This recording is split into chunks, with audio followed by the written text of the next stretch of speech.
Flat ভাড়া নেওয়া যায় না? দাদার অন্য দিক দিয়ে ইনকাম আছে। দাদা তো এখন ভাড়াটে গুন্ডার মতো লোকের কাছ থেকে মোটা টাকা খেয়ে তাদের সব অন্যায় কাজগুলো করে দিচ্ছে।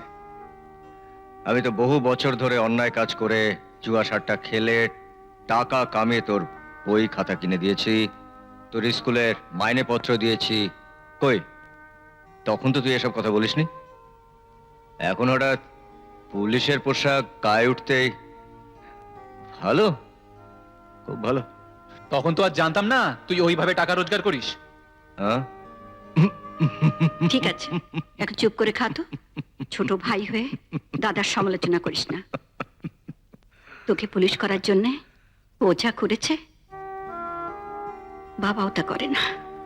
আমি একটা জিনিস দেখেছি মা, ছোটবেলা থেকেই তুমি সব ব্যাপারে সব বিষয়ে দাদাকে সাপোর্ট করে এসেছো। কেন, দাদা একমাত্র তোমার পেটের ছেলে, আর আমাকে তুমি কোথাও কুড়িয়ে পেয়েছো।